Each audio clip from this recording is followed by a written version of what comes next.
The sun was sinking low over the town of Dry Creek, throwing long golden stripes across the dusty main street. Horses shifted in their traces, stamping and snorting as if they too could sense the tension rising in the evening air. A crowd had gathered outside the Silver Spur Saloon. Merchants in rolled-up sleeves, ranch hands leaning on fence rails, drifters with dust in their beards. They weren't here for whiskey or cards tonight. They were here for a spectacle, the kind that left shame in its wake. On a hastily built platform stood 3 women, each one stiff-backed but trembling, eyes darting nervously at the men below. A local barkeep acting as auctioneer shouted their names in meager qualities. Hard worker, good cook, quiet temperament. The crowd jostled and muttered, their bids sharp and careless as though human lives could be tallied up like cattle. But it was the 4th figure who drew the harshest stares. She stood apart, shackled by nothing but her own pride. Her hair, dark as raven feathers, fell in tangles down her back. Her dress was torn at the hem, her boots cracked and worn. A scar crossed the curve of her cheek, faint but visible in the fading light. Yet what unsettled the crowd most was the strange tattoo curling over her wrist. A design like flames fused with feathers, marked in ink so dark it seemed to burn against her skin. Ain't never seen a woman marked like that. One ranch hand muttered. Looks like trouble, another spat. Bet you don't fetch half $1, came the jeer from a man in a gambler's vest. The barkeep tried to stir interest, but the murmurs thickened into mockery. This one here, strong arms knows survival, but he faltered, glancing at her tattoo. She's unusual stock. The crowd laughed. The woman did not lower her gaze. Instead, she looked out across the men with a calm fierceness, as if daring any of them to step forward. But behind her eyes was something else. A flicker of desperation, of hunger, of a soul stretched too thin. That was when he saw her. Elias McCall, rancher of the Double M spread, had been leaning against a post with no intention of bidding. He'd come to town for salt blocks, nails, and kerosene, not for another mouth to feed. His ranch already balanced on the edge of ruin, with winter storms biting early and wolves thinning the cattle. He had no need for a bride, much less one scorned by the town. But then his eyes fell to the tattoo on her wrist, and his breath caught in his throat. Years ago, before he owned the ranch, before he carried the lines of 35 winters on his face, he'd been caught in a blizzard near the Montana line, half-frozen, delirious. He stumbled through whiteout winds until he collapsed against a rock face, and there carved into the stone was that same mark, a symbol, flames and feathers entwined, scratched deep as if left by some guiding hand. He had followed the trail it marked, and it had led him to a sheltered cave where he survived the night. That symbol had saved his life. And here it was again, alive, etched into the flesh of a woman about to be humiliated, discarded, and sold like broken tack. His pulse quickened. Coincidence, fate? Elias was not a man given to superstition, but the desert and the mountains had a way of teaching humility. There were signs in the land, warnings in the sky, truths written in scars. He could not turn away. The barkeep cleared his throat. Come on, gents. Who'll start us off at $10? Silence, a chuckle. The woman's jaw tightened, her shoulders rigid. 5 then. $5 for a strong back, a good hand. She ain't worth feedin', a voice called. Tattooed witch, another sneered. The barkeep scowled, sweat beading his brow. Somebody, anybody, top! Elias's voice rang out louder than he intended. The crowd shifted, heads turning. He stepped forward, his boots striking the boards with measured certainty. I'll buy her. A hush rippled through the men. Disbelief. Curiosity. The woman's eyes snapped to his, sharp and searching as though trying to place him. Name your price, Elias said, his voice steady though his heart thudded like a war drum. She's mine. The barkeep blinked, then stammered, yes sir, sold to Mr. McCall. He pounded the hammer down with relief. The crowd erupted. Laughter, curses, muttered bets exchanged, but Elias heard none of it. He only saw the tattoo on her wrist, black as night against her pale skin. He only felt the memory of wind tearing at his coat, of death crouching near in the way that same symbol had guided him to life. The woman was led down from the platform, her steps deliberate, controlled. She stopped before him, chin high despite the dirt and scorn. Her voice when she spoke was low and fierce.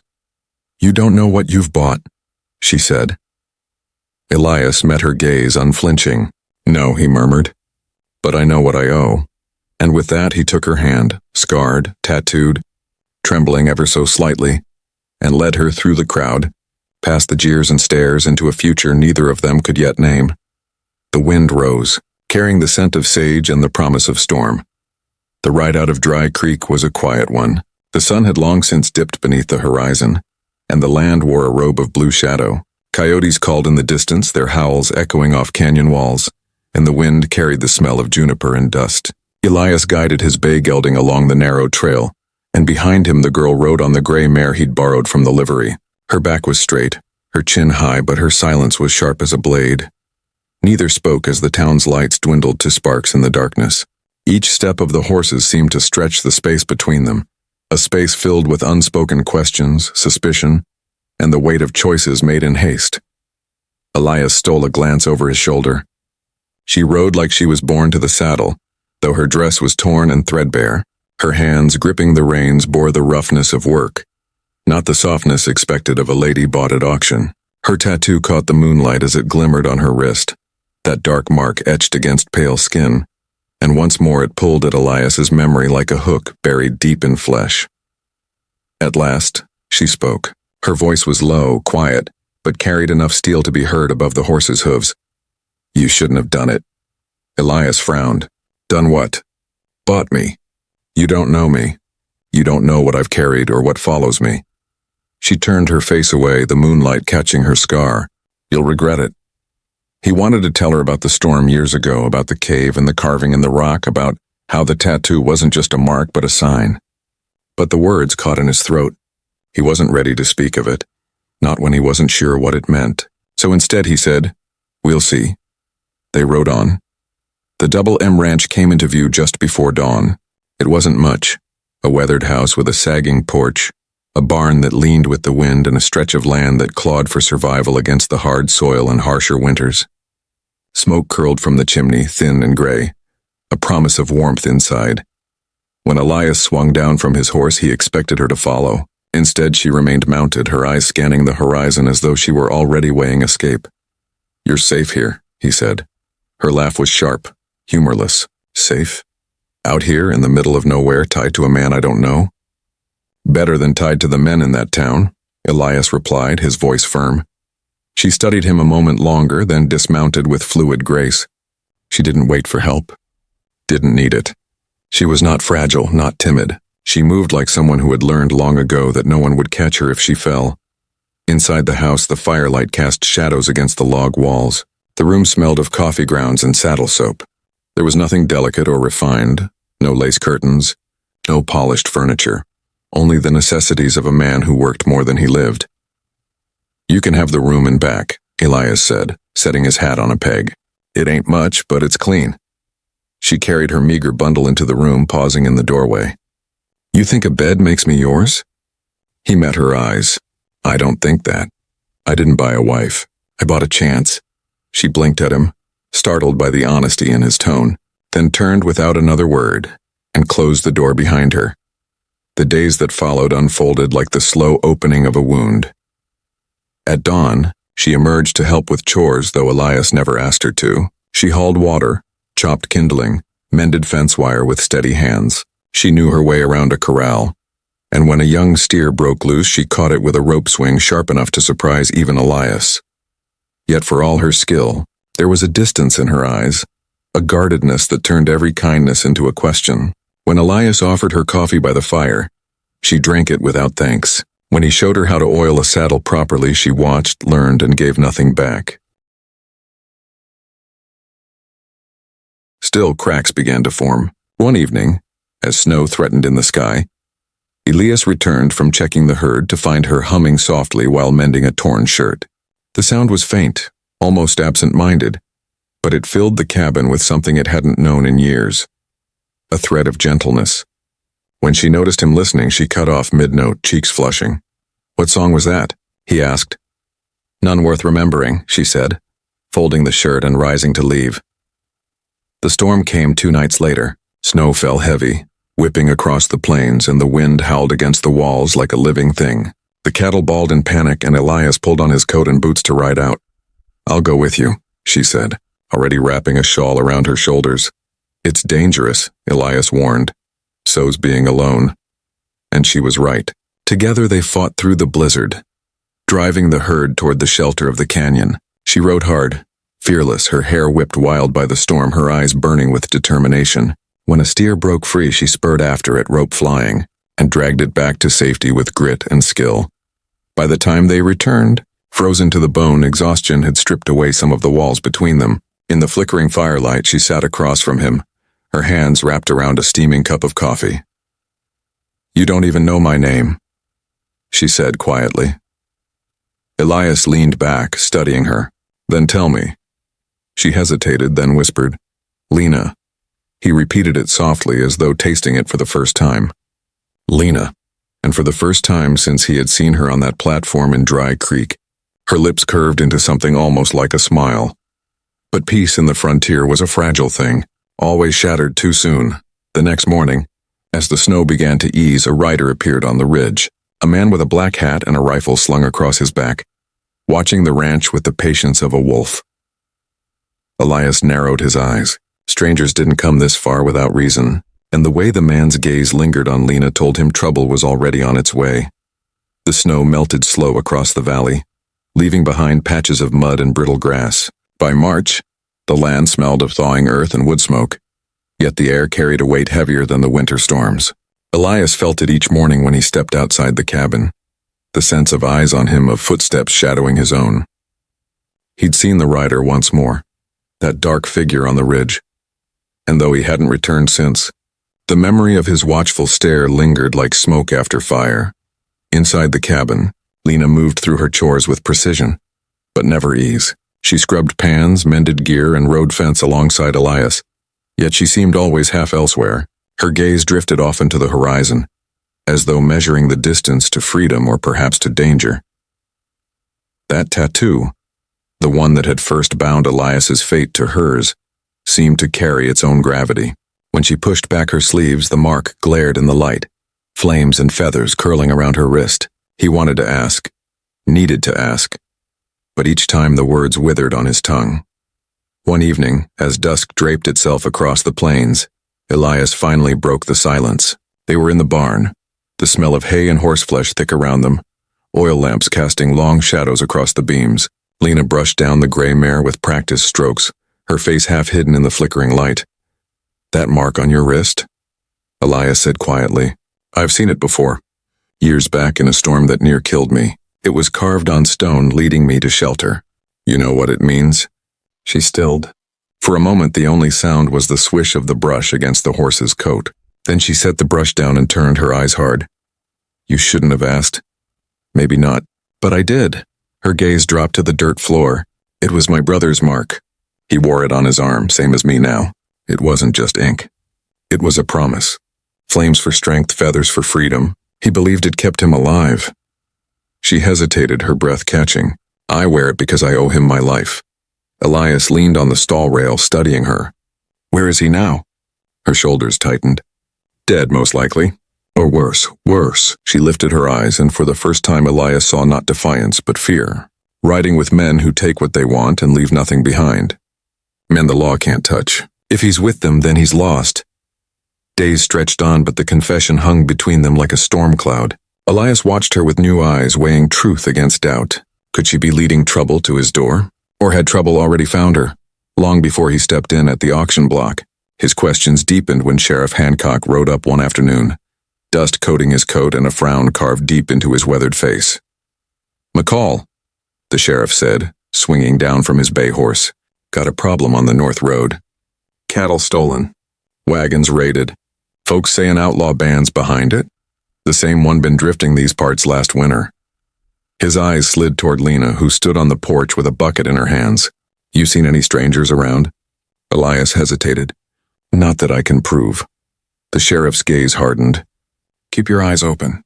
Folks talk. Some say they saw a woman with a mark like that riding with those rustlers once." The bucket slipped from Lena's hands, clattering against the boards. Water splashed her boots, but she didn't flinch. Her face went pale, her jaw tight.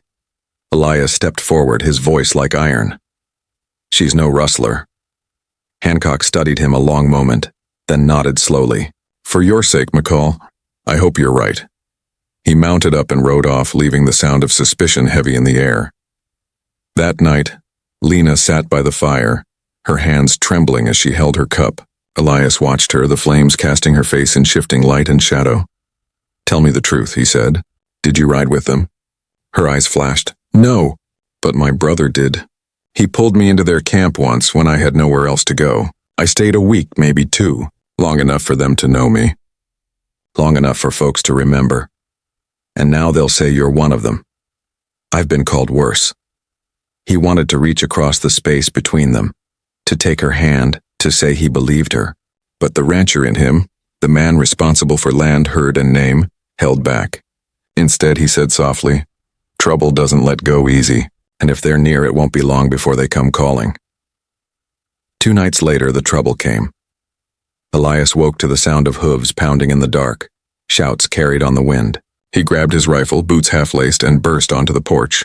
Figures on horseback wheeled near the corral, their torches casting hellish light across the snow-patched ground.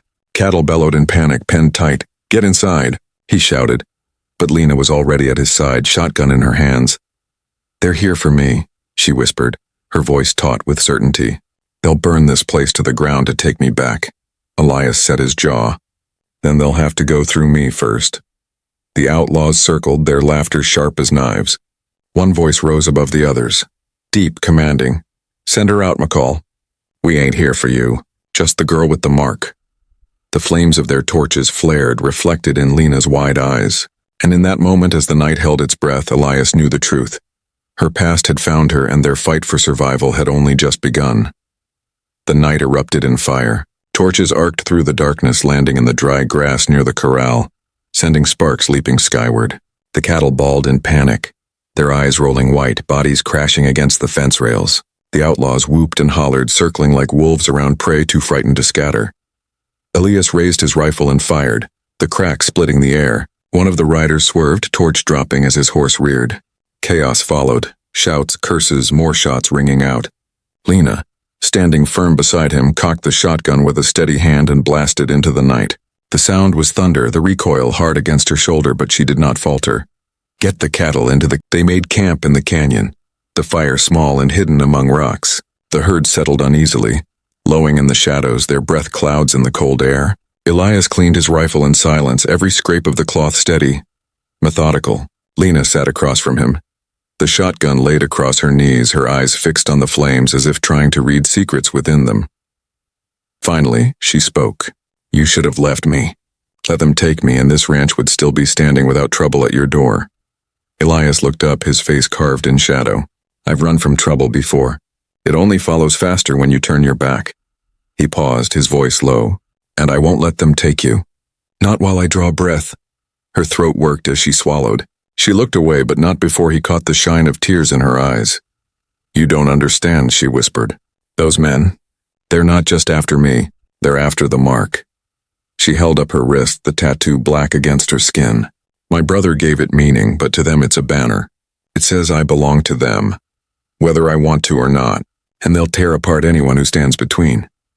Elias leaned forward, the firelight catching in his eyes. "Then we'll make it mean something else. Survival, freedom, maybe even redemption." Her gaze flicked to his, startled, almost vulnerable. "Redemption? Everyone's owed a chance," he said, "even if the world says otherwise." For a long moment, silence stretched, broken only by the crackle of fire and the distant shuffle of cattle. Then Lena exhaled, slow and trembling. "You speak like a man who's lost something too." He didn't answer. Not right away. Instead, he stared into the fire, remembering the storm, the cold, the loneliness that had gnawed at him for years. Finally, he said, "I lost more than land to winter. I lost hope. And that mark you carry was the first sign I wasn't meant to die out there. So whether you believe it or not, you've already saved me once." The words hung in the air, heavy with truth. At dawn, they set out along the canyon trail, driving the cattle ahead of them. The air was sharp, the light thin. The world washed in hues of gray and gold, but danger rode close behind. They hadn't gone a mile before the sound of hooves echoed off the canyon walls. The outlaws had followed, relentless as shadow. Their leader rode at the front, broad-shouldered, face hidden beneath the brim of his hat. His voice carried deep and commanding. "Lena, You think you can run? You think a rancher can keep you from us? Come back now or we'll bleed this land dry. Lena froze, her grip on the reins tightening. Elias turned to her, reading the anguish in her face. You know him, Elias said, his voice a low growl. She nodded once, her lips pale. He's not just their leader. He's my brother. Elias's chest clenched. The words struck like a hammer. The outlaw leader, the man who threatened his land, his herd, his life, was the same man who had once given Lena her mark of survival. The canyon air seemed to thicken, pressing down on them both. Choices weighed heavy, none without blood. Lena's voice broke as she whispered, If he's still my brother, then maybe there's hope. But if he's the man he rides with now, then he's already lost. Elias raised his rifle, jaw set, heart heavy. Then we'll find out together. And as the sun rose, spilling light across the canyon floor, brother and sister stood on opposite sides of a battle that would decide more than survival. It would decide the price of loyalty, the meaning of family, and the chance of redemption in a land that gave little of either.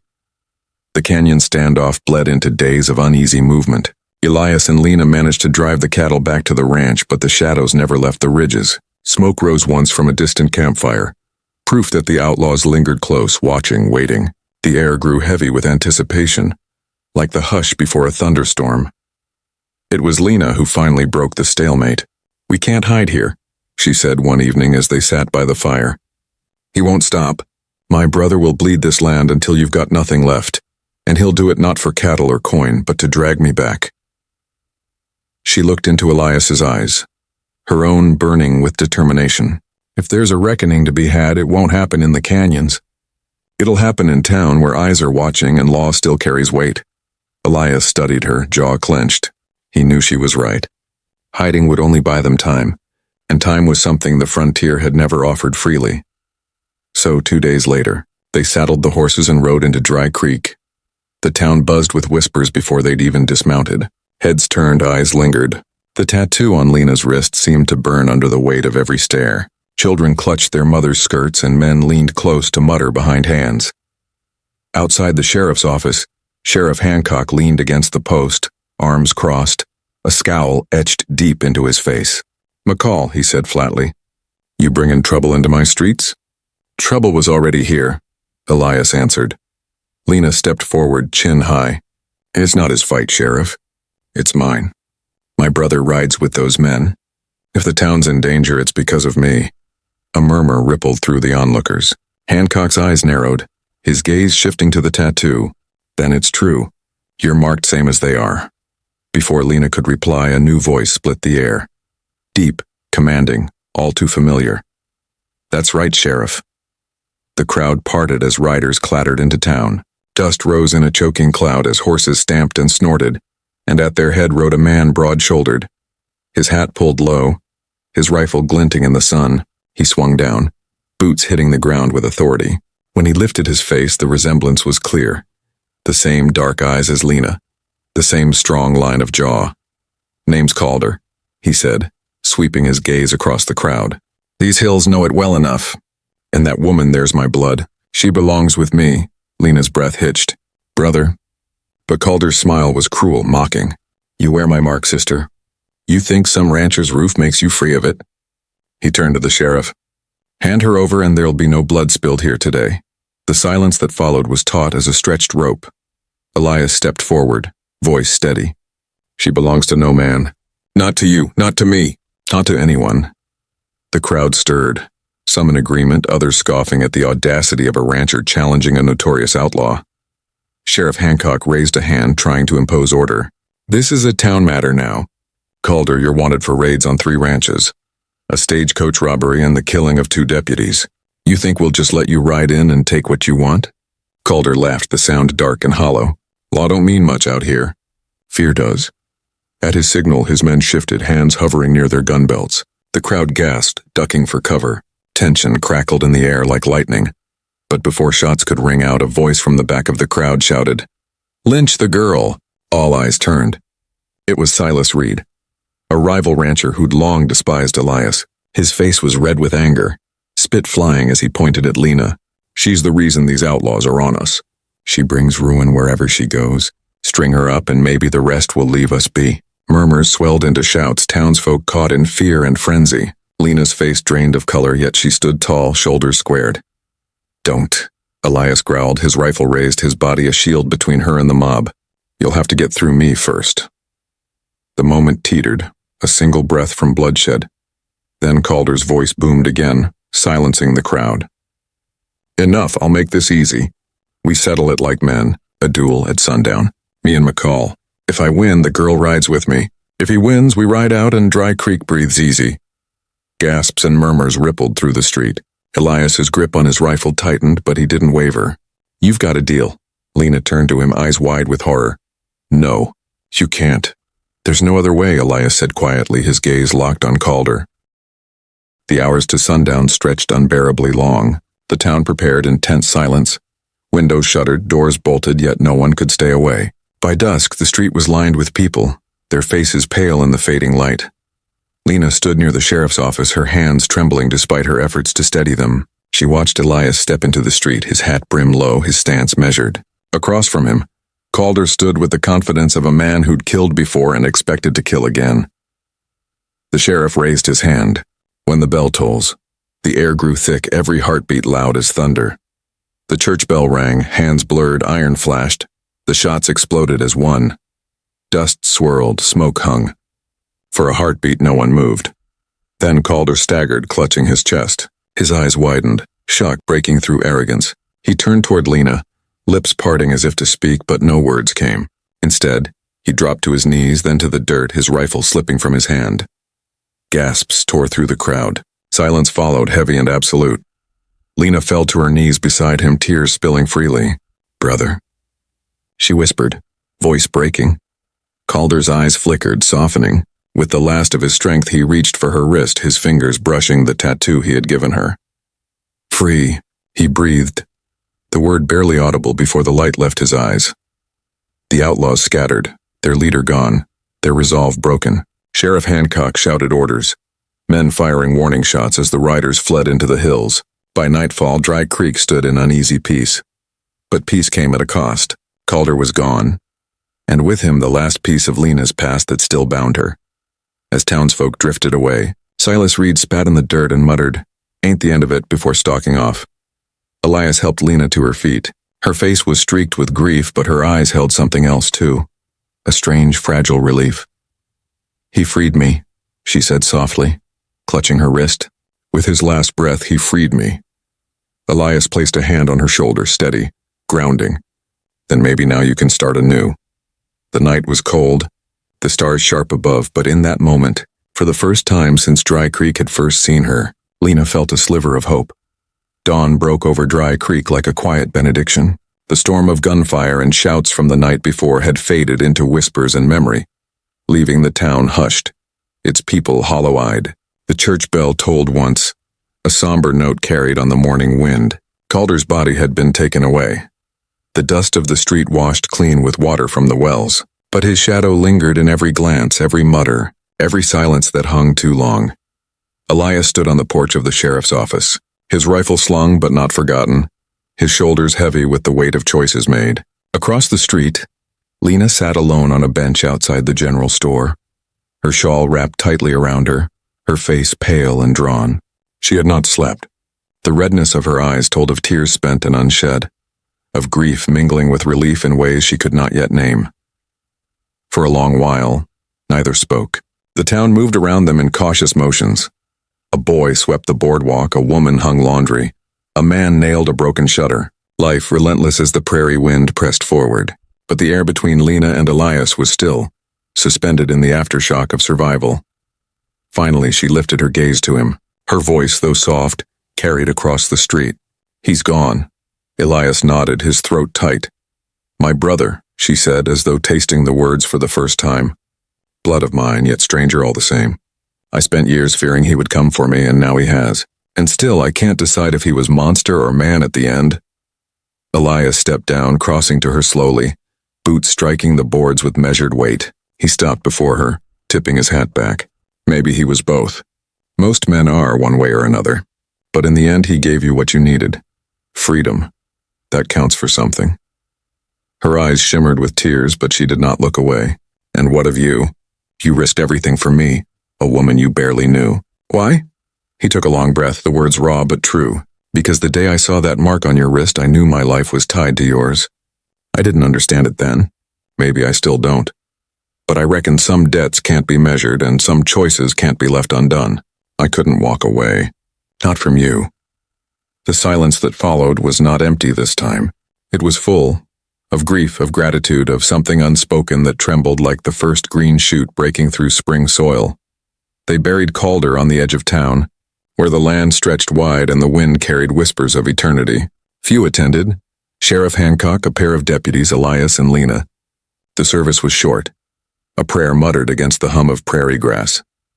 Lena stood over the fresh mound of earth, her hands clenched tight around a small stone she had carved herself. Its surface bore the same tattoo, flames and feathers entwined. She knelt and pressed it into the soil.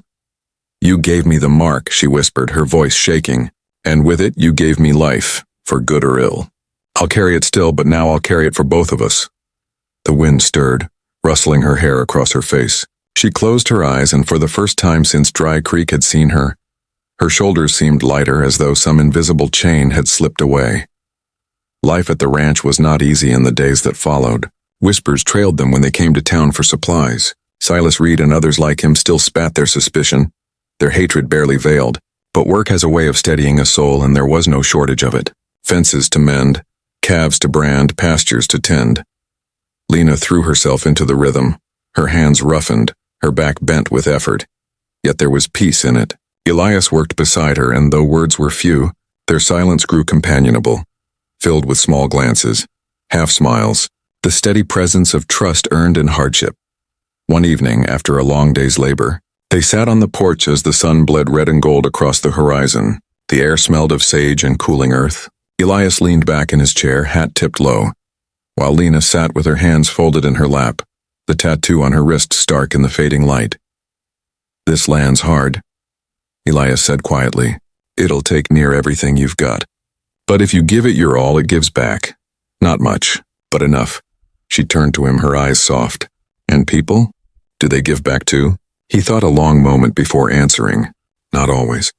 But sometimes they give more than you ever thought to ask. Lena's lips curved into the faintest smile. Then maybe I'll stay. Maybe.